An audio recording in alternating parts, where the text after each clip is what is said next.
Old English,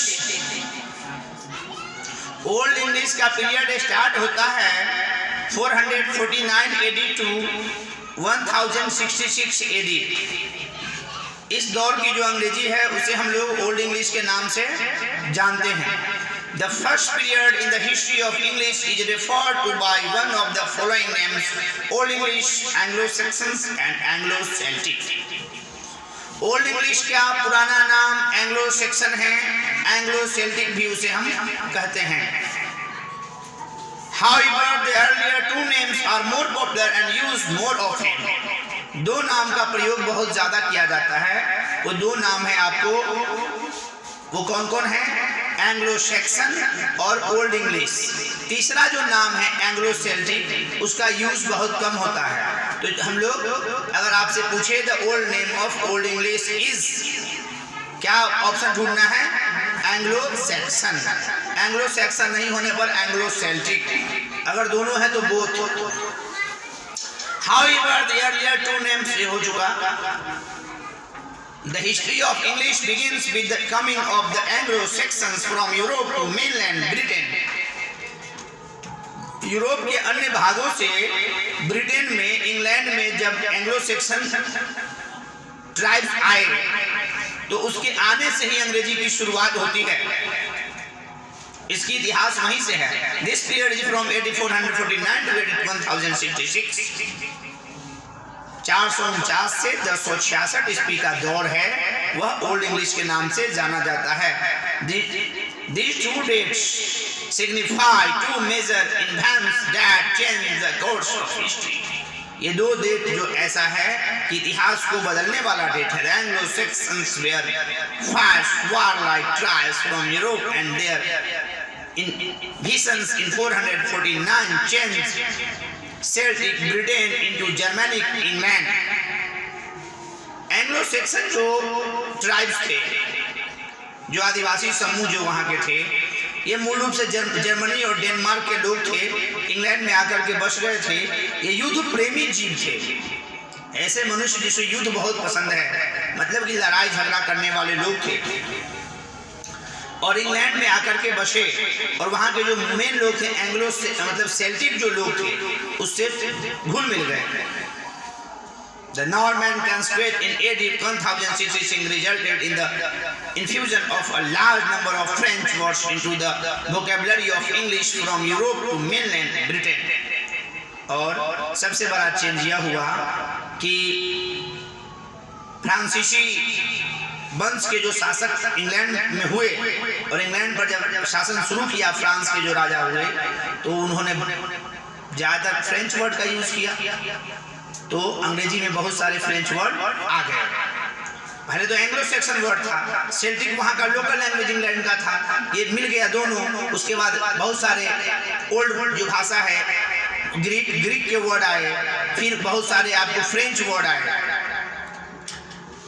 The relationship between the Celts and invaders is difficult to describe accurately, but they seem to have settled down side by side in more or less peaceful contact with the Anglo-Saxons and combined produced 7 kingdoms known as the Anglo-Saxon Heptarchy। तो Anglo section जाति के लोग जो आए, England में बसे, और वहाँ के जो सेल्ट्स लोग थे, सेल्ट्स जाति के इंग्लैंड के जो वहाँ के जो निवासी थे, आसपास में ही बसे। उन दोनों के बीच कैसा संबंध था ये बताना बहुत मुश्किल है, लेकिन फिर भी कि वो लोग आपस में एक तरह से मिलजुल करके ही आगे बढ़े और शांतिपूर्वक ही अपना समय बिताया, और 7 राज्य छोटे छोटे स्थापित किए, जिसको एंग्लो सेक्सन हेप्टैची नाम से जाना जाता है।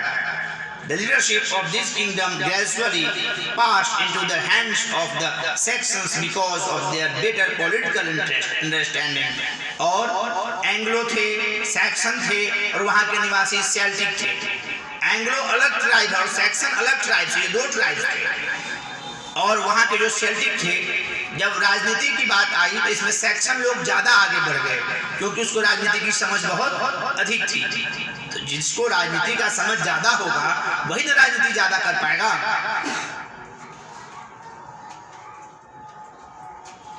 The Celtic language where only a handful of Celtic words exist today, and most of them are names of place of rivers. Some of these better known as the following.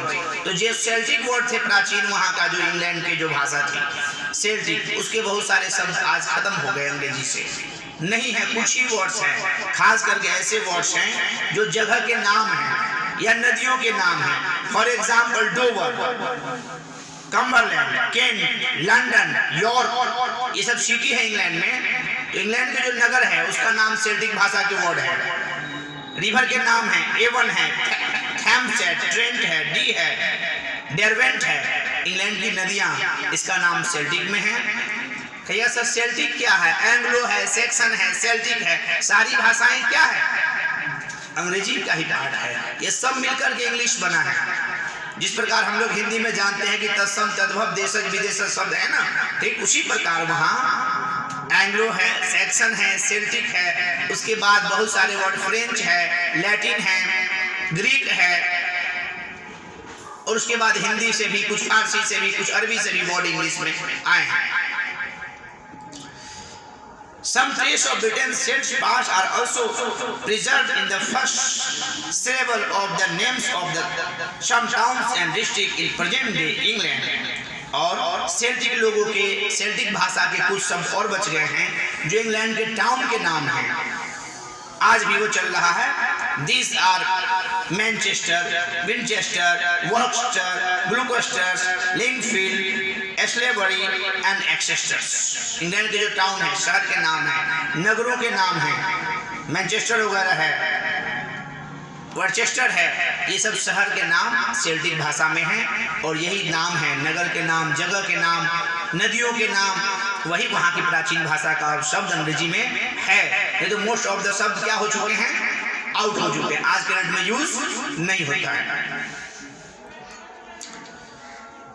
Another class of Celtic words preserved in modern English are words connected with the religions or religious activities. और Celtic भाषा के जो कुछ word हैं वो बच गए हैं। धार्मिक क्रियाकलापों के जो शब्द हैं या धार्मिक जो बातें हैं, वही वर्ड आपको सेल्टिक भाषा में हैं। बात समझ में आ रहा है? तो सेल्टिक भाषा, एंग्लो और सेक्सन, ये तीनों भाषा प्रारंभ में ओल्ड इंग्लिश के टाइम में अंग्रेजी में मिले, और आज की जो हमारी अंग्रेजी है इससे सेल्टिक भाषा के वर्ड मोस्टली गायब हो चुके हैं। कुछ वर्ड्स हैं जो नदियों के नाम हैं, नगरों के नाम हैं, और स्थानों के नाम है या धार्मिक शब्द है। कोई प्रॉब्लम? तो ये आपको ओल्ड इंग्लिश की स्थिति है जो डेनमार्क, जर्मनी, उस समय जर्मनी